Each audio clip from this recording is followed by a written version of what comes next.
नमस्कार दोस्तों, स्वागत है एक बार फिर आपके अपने YouTube चैनल जुआ स्टडी पर। मैं वरिष्ठ अध्यापक मुकेश कुमार जांगड़ आपका स्वागत करता हूं। तो अपन जो है इस वीडियो में देखेंगे चतुर्थ श्रेणी कर्मचारी भर्ती से रिलेटेड की अंतिम जो एक महीना है उसकी पटवारी जो भर्ती परीक्षा का पेपर हुआ आपका कल, उसको देखते हुए रणनीति क्या होनी चाहिए।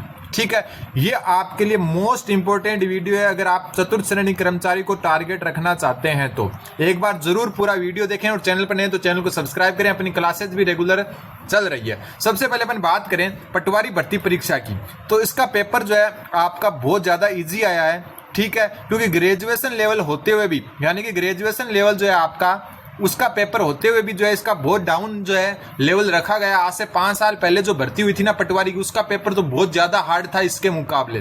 तो इस जो है इजी पेपर का लेवल देखते हुए, और साथ में अपन जो है पहले भी देख चुके पशु परिचर का जो है पेपर का लेवल है वो भी बहुत डाउन गया था। ठीक है, तो ये आपकी चतुर्थ श्रेणी कर्मचारी जो भर्ती है आपकी, इसका जो है पेपर का लेवल है वो आपका इजी जाने वाला है। ठीक है, 100% इजी जाने वाला है। ऐसा भी नहीं है कि बोर्ड गलती से भी हार्ड दे देगा, ऐसा भी नहीं होने वाला।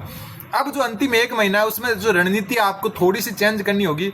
आपने पटवारी जो है परीक्षा जो है भर्ती परीक्षा, उसके बाद में देखा होगा कि जो जीके आपका राजस्थान का, उसका अब कोई रोल नहीं है। ठीक है, इसका कोई रोल नहीं है। सबको आ रहा है, सब सही कर रहे हैं, इजी आ रहे हैं, एकदम इजी जो है नीचे से नीचे जो इजी स्तर होता है ना राजस्थान जीके का, वो पूछा जा रहा है। 1-2 क्वेश्चन को छोड़ दें तो इसको पढ़ने से अब कोई फायदा नहीं है। अब आगे जो एक महीना आपके पास है ना, तो मेरे कहने पर मैं आपको 4 सब्जेक्ट बता रहा हूं। अगर आपकी मैथ कमजोर है तो मैथ, ठीक है, साथ में इंग्लिश, हिंदी लगभग आप अच्छे से कर लोगे। जनरल जो साइंस है आपकी, जनरल साइंस, ठीक है, और इसके अलावा बात करें अपन थोड़ा सा करंट की बात कर लेते हैं। अगर ये 4 चीज अगर आप अच्छे से कर लो, मैथ, इंग्लिश, जनरल साइंस और करंट, मैं गारंटी देता हूं अगर इसमें आप जो है इसमें 55% भी नंबर ले आते हो ना इन 4 सब्जेक्ट में, तो आप 100% सेलेक्ट जो है हो जाओगे चतुर्थ श्रेणी कर्मचारी भर्ती में। ठीक है, मैथ और इंग्लिश दोनों के मिला के लगभग आपके 50 नंबर है। ठीक है, क्वेश्चंस की बात करें तो जो है 30 क्वेश्चन लगभग 50 नंबर के आएंगे, और इन 50 नंबर में से जो 30 प्लस नंबर ले आएगा, जो 30 प्लस नंबर इसमें ले आएगा, वो ये मान के चलो आप कि 30 प्लस नंबर वाले जो है सिलेक्शन की जो है एक तरफा कर लेंगे। अगर जीके में सबका अच्छा होगा, जीके जो है डिसाइडिंग रहा ही नहीं है, जीके को भूल जाओ आप, तो जो भी जो है ऊपर वाले 2 में 50-55% या हम कह सकते हैं 50 में से 30-35 नंबर के बीच में ले आएगा, वो सिलेक्शन में लगभग एक तरफा हो जाएगा। क्योंकि सबसे ज्यादा बड़ी कमजोरी इंग्लिश है राजस्थान के स्टूडेंट की, और 2 नंबर पर आती है मैथ। ठीक है, फिर बात करें जनरल साइंस की, ठीक है, और करंट की। करंट और जनरल साइंस 2 ऐसे अलग फैक्टर हैं, इन 2 के अलावा जो आपको जो है लीडिंग दिला सकते हैं अंदर स्टूडेंट से। तो आपको ध्यान में रखना है गणित, अंग्रेजी और विज्ञान और करंट अफेयर, ये 4 चीज आप जो है घोलकर पी जाओ। लास्ट के एक महीने में सिलेक्शन की गारंटी है, आपका 100% सिलेक्शन हो जाएगा अगर आप इनको अच्छा कर लो। अच्छा मतलब कि बस आप 50-55% जो है इनमें नंबर ले आओ, तो आप बहुत आगे चले जाओगे। कारण कि जीके जो है अब डिसाइडिंग ना रहा है। जीके जो है राजस्थान जो जीके आपका, उससे अब आप सिलेक्शन नहीं ले सकते। सिलेक्शन के लिए आपको अदर जो सब्जेक्ट है, क्योंकि इन जो है 4 सब्जेक्ट से जो है आपके अच्छे क्वेश्चन आएंगे।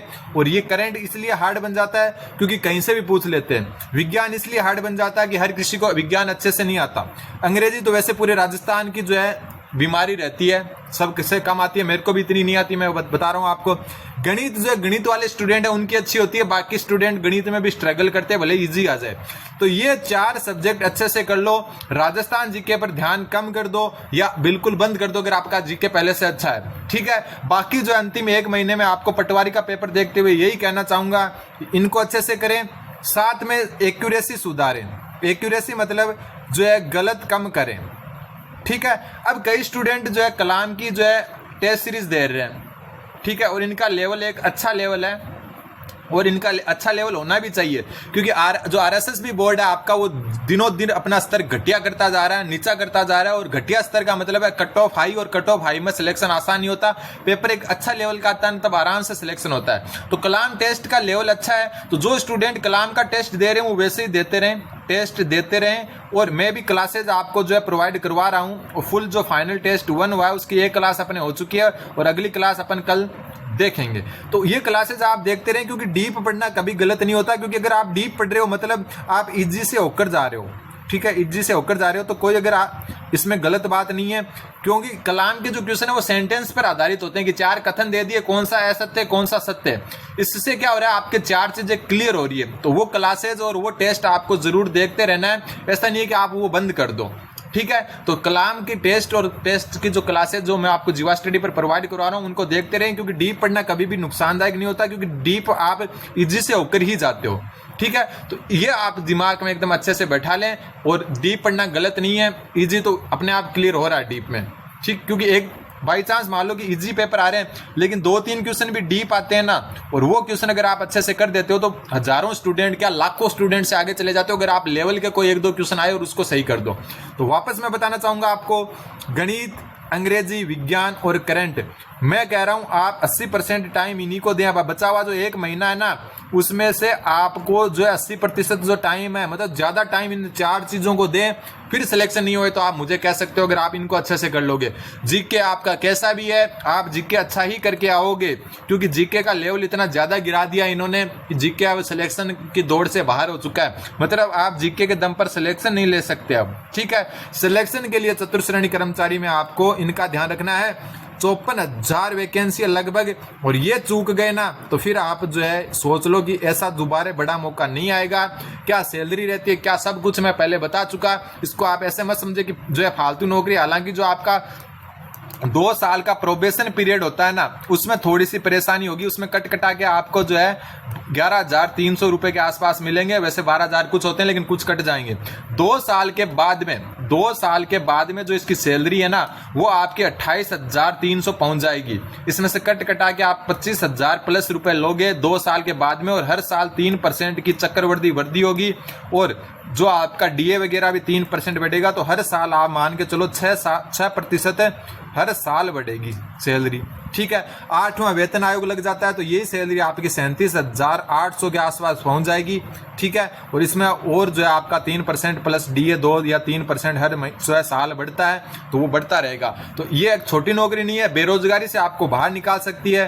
तो इसका स्क्रीनशॉट ले सकते हो आप, और फिर एग्जाम के बाद अगर मैं आपसे वापस वीडियो में मिलूंगा तो मैं वापस ये दिन याद दिलाऊंगा कि मैंने आपको बोला था कि अंतिम 1 महीने में इन 4 सब्जेक्ट पर अच्छे से पकड़ बना लें, तो आपका सिलेक्शन है, कोई भी नहीं रोकेगा, ठीक है। एक मिनिमम टारगेट की बात करें, पेपर का जो लेवल गिर रहा है उसके हिसाब से चलें तो फिर भी आप 80-85 क्वेश्चन अगर अच्छे बचा लेते हो ना, तो आप जो है सिलेक्शन की दौड़ में आ जाओगे, क्योंकि पेपर थोड़ा नीचे लेवल का आ रहा है। वरना तो मैं आपको बता चुका 75-80 क्वेश्चन में भी रेस स्टार्ट हो जानी चाहिए थी। हालांकि पेपर कैसे लेवल का आएगा अभी कहना मुश्किल है, लेकिन वैकेंसी को देखते हुए और अगर पेपर का लेवल यही रहा तो 54,000 वैकेंसी में आप जो है इतने क्वेश्चन पर जो है सिलेक्शन की दौड़ में शुरू हो सकते हो। तो ध्यान रखना, इनको अच्छे से करो, बाकी घबराने की जरूरत नहीं है। कलाम वाले जो टेस्ट आप पढ़ रहे हो उनको अच्छे से पढ़ते रहें। धन्यवाद, बने रहे जीवा स्टडी के साथ।